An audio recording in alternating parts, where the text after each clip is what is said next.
Now to extra perspective from one El Paso gamer who has taken his passion and made it his career by creating, writing, and voice acting, that is, in his own video game. ABC 7's Sam Harris-Simowitz brings us the story of a local developer who has taken his love of the borderland and put it into code. The game is called El Paso Elsewhere, and the man behind the mission is making sure to showcase the city he calls home. Xalavier Nelson Jr. told me that through his years of hard work and dedication, his gratitude goes to the place that he includes in the title. I just want to thank El Paso. There is no place like it on earth.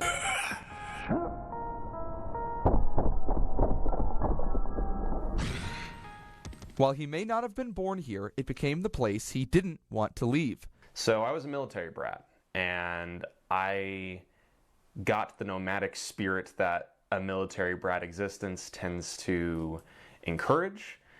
And then I came to El Paso. And for the first time, I felt what home felt like. His passion for the video game industry started early, but it didn't originally mean creating games from scratch. I would say the very first one was learning as a kid that games journalists get games for free. I, as a 12-year-old kid, pretended to be an adult on the internet to get my first jobs in games. When did you start the process of building your own video game for people to purchase, for people to play, for people to enjoy? In El Paso Elsewhere, its development started roughly 3.5 years ago. Shortly after I came to fall in love with El Paso and consider it my home. While the game does have his adopted home in the name, it isn't exactly a carbon copy of the El Paso we see every day.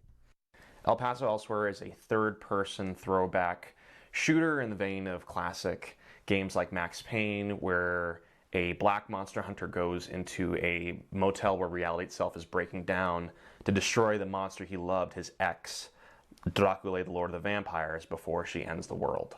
Xalavier's voice can also be heard throughout his game. That's the door that Dracula is opening right now, to get back the power she's owed. Even though that may not sound like the Sun City, he says a major road brought him the idea. We were driving along Wood Road Bean Trans Mountain, and this image struck me like a lightning bolt. There are plenty of El Paso Easter eggs included in the game's levels. For people who are familiar with the geography of the city and how much of a prominence even the Franklin Mountains plays in that, I think they will find some cool, pleasant surprises. Do that because we were one of the top 3 used car dealerships in the East El Paso area. So of course, I had to jump on the sticks myself. Any steaks available. You can break pieces of the environment to get steaks. Oh, see. Or find them on the ground as you saw over there. Which ones reload again? X. I tried my best, had some fun, but eventually let the professional handle the rest. How are you sort of honoring the city that has become your home with your product, with your game? I think one of the major things that El Paso inherently encourages is this idea of the combination, the fusion of cultures and identities and pictures to create something entirely new, to produce something that is at once familiar but new.